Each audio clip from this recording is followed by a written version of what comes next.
Well, let me tell you, ladies and gentlemen, part of the fun of being a pirate is meeting at some of the various taverns around every port.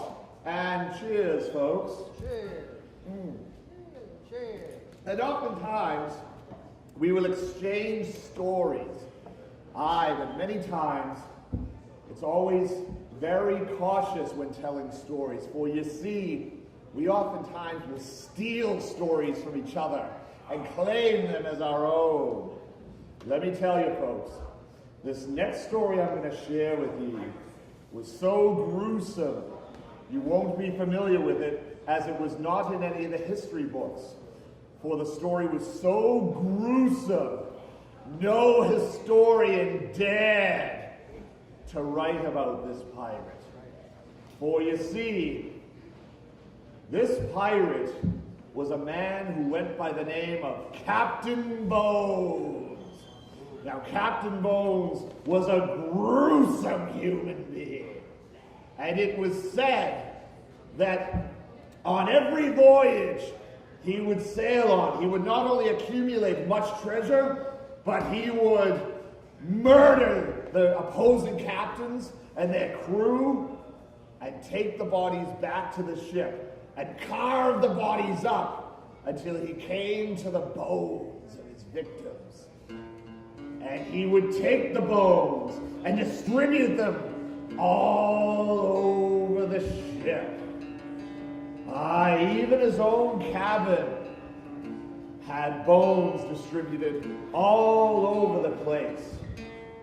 Hand bones dangling from the ceiling, leg bones on the floor, whole skeletons hanging from the wall as if they're shackled in chains.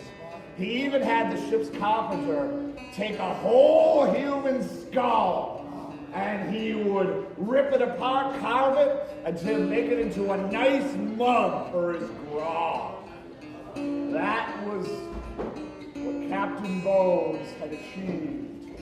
Now, many people wondered what was the reason for hoarding and keeping all of these bones. Some say that he was a superstitious man and thought the bones would bring him good luck. Others said it was a way to keep his own crew in line. For you see, mates, nobody on his crew ever dared to question Captain Bones, except for one man. It was the first mate. Now, this all came about when, during one battle, Captain Bones had killed his opponent, another captain. Now, he didn't take the body back and rip it apart to the bones, which many of the crew were surprised at. He took both the arms of the captain and he cut the hands off. And he took the hands, and inside his cabin there was a throne chair. He placed one hand on either side of the arms on his throne. Now, this here, the crew had had enough. They had had enough. Keeping bones aboard the ship is one thing, but you can only imagine what the smell of rotting flesh of those hands as they slowly decayed from the heat. It was enough to make even the toughest sea dog ill. So the crew finally went to the first mate and said, "Ye must address Captain Bones. He has gone too far." But what happened then, mates? It even makes me ill to think about it. Captain Bones looked the first mate right in the eye, drew his cutlass, and drove it through the first mate's heart. And as his body sunk down, he pulled the sword out and he held it in the air, blood dripping from the sword down to his arm. And he looked at the crew and laughed. "Ha ha ha ha! Any other sea dogs think I've gone too far? But then that very evening, folks, they looked up in the sky, and the clouds and stars and moon were covered by a fog. And suddenly, there was an ear-piercing scream coming from the captain's quarters. The crew awoken, and they went into the captain's cabin.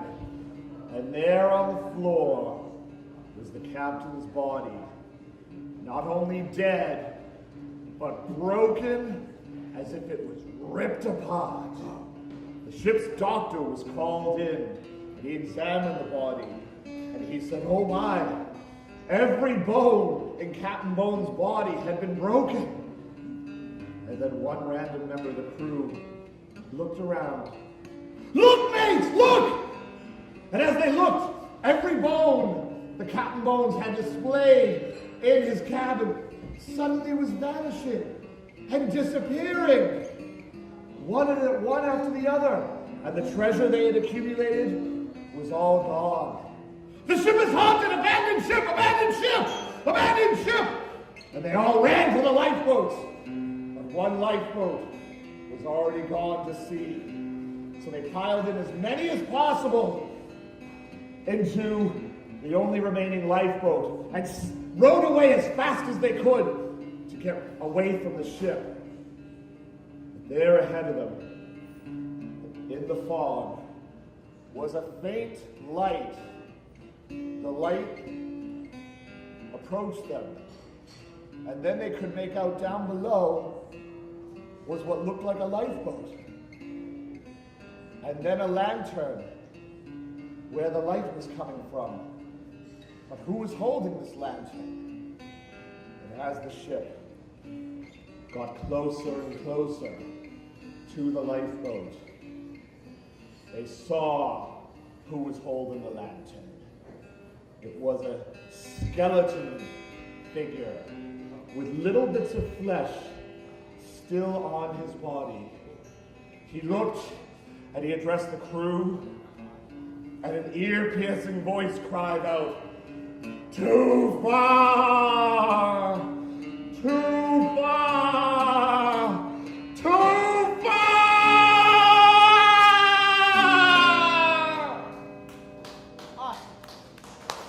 Ladies and gentlemen, the strange tale of Captain Bones.